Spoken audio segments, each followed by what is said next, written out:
Hello साथियों, आज के इस वीडियो में हम बात करने वाले क्लास 9th प्रति परिषद 2021-22 का पेपर लेकर आ चुके हैं। विषय गणित का क्लास 9th। आप देख सकते पूर्णांक 48 नंबर का है और 2 घंटे 45 मिनट। ठीक है, ये आपका टाइम है। ठीक है, अब हम क्वेश्चनों को शुरू करते हैं। तो देख सकते हैं प्रत्येक प्रश्न 1 अंक का है। 2-2 निर्देशांक किस चतुर्थांश में है? ये चतुर्थांश बनाना है आपको इस प्रकार। और ये कौन से चतुर्थांश में? ये आपको सिंपल है, बहुत ही कर लोगे। ये प्लस, ये भी प्लस, ये माइनस। ठीक है, तो -2, 4, तो ये तृतीय चतुर्थांश में होगा। ठीक है, -2, 4 द्वितीय में होगा। ठीक है, y इधर है, प्लस का y। ठीक है, y तो 4 है जो कि प्लस का, और x माइनस का है तो माइनस। ठीक है, द्वितीय चतुर्थांश में कौन से होगा?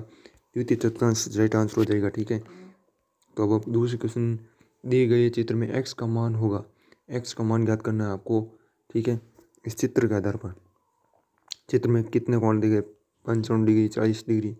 ठीक है, और ये x का मान ज्ञात करना है आपको, और x का मान आपको इसी में से आएगा। ठीक है, जो भी आएगा ना इसी में से आएगा। त्रिभुज के तीनों कोणों का योग कितना होता है?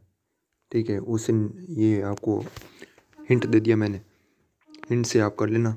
हीरोइन का सूत्र में s का मान होता है। s का मान क्या होता है हीरोइन के सूत्र में? s का मान। और एक हीरोइन का सूत्र लिखिए। अगला प्रश्न है, जो यदि आपको ये प्रश्न आ गए तो अगला कर लोगे। हीरोइन का सूत्र लिखिए। ठीक है, निम्नलिखित आंकड़ों का मध्य होगा।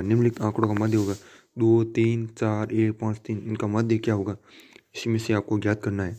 ये सिंपल क्वेश्चन है, बहुत ही सरल है, हर कोई कर लेगा। ठीक है, ये 5 नंबर तो आपके फ्री के। ठीक है, 5 नंबर जो कि 1-2 मैंने भी बता दिए हैं। अब हम आगे बढ़ते हैं। 5वां क्वेश्चन, पाई एक संख्या है। पाई परिमेय है या फिर अपरिमेय है? बताओ, परिमेय है या अपरिमेय? ये सिंपल है, अपरिमेय है। ठीक है, pi is irrational number, rational नहीं है। ठीक है, इरेशनल है। 64 का मान होगा। 64 का मान होगा क्या? 64 का मान क्या होगा? 64, ये ऊपर और कुछ लिखा है 1/2, 1/2 है। तो 1/2 मतलब 1/2 का मतलब क्या होगा? ठीक है, इस प्रकार ये आपको करना है, आपको याद होना चाहिए सब। व्यंजक x² + 5, ये कुछ लिखा हुआ है, मैं इसकी क्लियर फोटो आपको भेज दूंगा। ठीक है, बिंदु 3,0 अक्ष पर स्थित बिंदु है। अक्ष पर स्थित बिंदु है तो इसको खाली स्थान भरना। निम्न आंकड़ों का बहुलक होगा। ये आंकड़े दिए होंगे, इनका बहुलक आपको ज्ञात करना है। अब हम 10वें क्वेश्चन की तरफ बढ़ते हैं। 0.9 बार का एक शांत आवर्ती संख्या है या नहीं? ये सत्य, ये सत्य है या फिर असत्य? इसको आपको उत्तर में लिखना है, ये सत्य है, असत्य है, इस प्रकार। ठीक है, ये प्रश्न दिया हुआ है, जैसे ये दिया ना, यहाँ पर निम्नलिखित का उत्तर सही उत्तर में दीजिए। ठीक, सही या गलत उत्तर में दीजिए। तो ये सही है या फिर गलत, इसका उत्तर आपको देना है। वही अक्ष पर स्थित सभी बिंदुओं की कोटि शून्य होती है। वही अक्ष पर स्थित सभी बिंदुओं की कोटि शून्य होती है या नहीं होती? ये सत्य है फिर असत्य है। ठीक है, निर्देशांक -3,2 की अक्ष से दूरी 2 इकाई है, तो ये भी आपको बताना है। ठीक है, तो अब हम आगे बढ़ते हैं। संपूर्ण कोणों का योग 90 डिग्री होता है।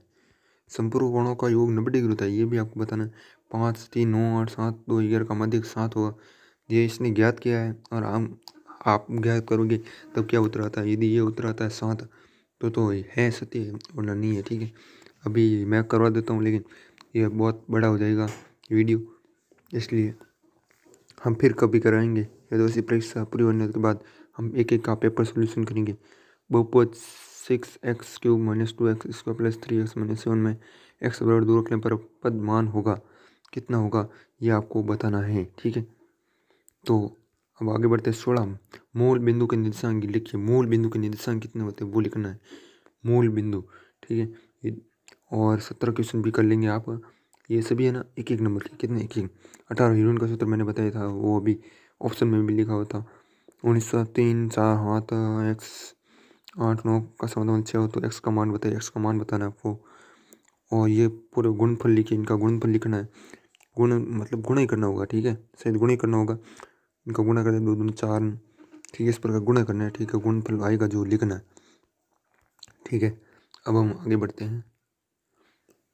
खंड ब, जो कि प्रत्येक प्रश्न 2 अंक का, ये सब 20 तक है ना, ये सब भी 1-1 नंबर के, मतलब 20 नंबर यहाँ से हो गए, ठीक है आपके। अब आगे हैं 21वां क्वेश्चन। उत्तरोत्तर आवर्धन विधि द्वारा 3.67 हाथ 6-5 को संख्या रेखा पर प्रदर्शित कीजिए। संख्या रेखा पर प्रदर्शित करना है, गुणनखंड ज्ञात करना है इसका, ठीक है। ये ग्राफ है, आपका ग्राफ बिंदु दिए गए हैं, उनको अंकित करना है ग्राफ में, ठीक है।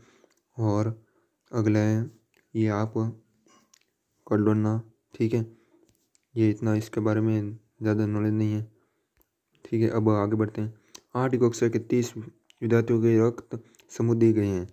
इन आंकड़ों को एक बारंबारता बटन के रूप में सारणी दी गई। बारंबारता ज्ञात करने कि एक कितनी मारा है, वो डंडे खींचने हैं, इस प्रकार बारंबारता है ना, बारंबारता ही वाला होगा, ठीक है।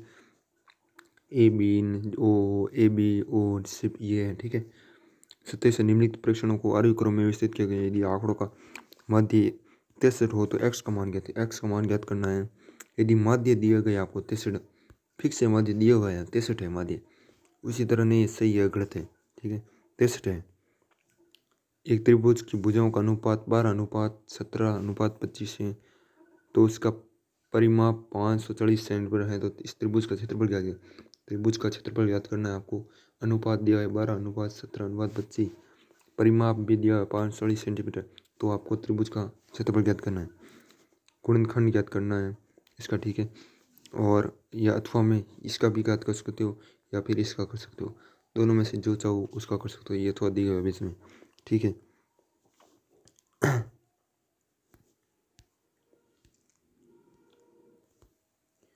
अब हम लास्ट 30वां प्रश्न है। 30वां प्रश्न ये बहुत ही अच्छा प्रश्न है। एक राज्य के विधानसभा के चुनाव में विभिन्न राजनीतिक पार्टियों द्वारा जीती गई सीटों का परिणाम नीचे दिए गए हैं। इसका परिणाम ये नीचे दिए गए हैं, तो आपको क्या ज्ञात करना है। मतदान के परिणामों को निरूपित करने वाला एक दंड आलेख खींचना, ठीक है, वो आलेख होता है ना इस प्रकार, तो वो आलेख के मतलब ग्राफ खींचने को कुल मिलाकर बात है। और अथवा में ये भी कर सकते हो, विधानसभा चुनाव में तो बहुत आपको लपड़ा हो जाएगा, ये भी कर सकते हो अच्छा लगे तो, ठीक है। नीचे की सारणी में 400 नियत लंबों के जीवन काल दिए गए हैं, ठीक है। तो आपको क्या कहता है, एक आयत चित्र की सहायता से दी हुई सूचनाओं को निरूपित कीजिए। आयत चित्र की सहायता से दी गई सूचनाओं को निरूपित करना, ठीक है। तो साथियों, आई होप ये वीडियो बहुत ही पसंद आया होगा। यदि फिर भी मेरे कोई गलती हुई तो आप कर देना, ठीक है, बड़ा भाई समझकर। तो साथियों, आज के इस वीडियो में बस इतना ही। यदि वीडियो पसंद आए तो वीडियो को लाइक कर देना और चैनल को सब्सक्राइब कर देना, क्योंकि मैं आपके लिए 9th क्लास से संबंधित मॉडल पेपर और पेपर, जो इस प्रकार के पेपर होते हैं वो पेपर सभी इस वीडियो में इस चैनल पर लाता रहता हूँ। और 9th क्लास स्कूल से रिलेटेड कोई भी वीडियो इस चैनल पर लाता रहता हूँ, 9th क्लास और स्कूल से रिलेटेड, ठीक है। ये वीडियो हम इस चैनल पे लाते रहते हैं। कोई हेल्पफुल आपका कोई डाउट है तो आप कमेंट कर दो, उस पर मैं वीडियो लाऊंगा, ठीक है। यही तो मेरा मकसद है, ठीक है। कोई भी हो आपका डाउट हो ना, तो उस पर मैं वीडियो लूँगा। मेरे को कहा गणित का पेपर लाओ तो मैं गणित का पेपर लाऊँ। टेलीग्राम ग्रुप में जाओ, वहाँ देखो 9th क्लास के ने बोला कि मैथ्स का पेपर लाओ, तो मैथ्स का पेपर लेकर आया हूँ, ठीक है। तो साथियों, आज के इस वीडियो में बस इतना ही। जय हिंद, जय भारत, वंदे मातरम।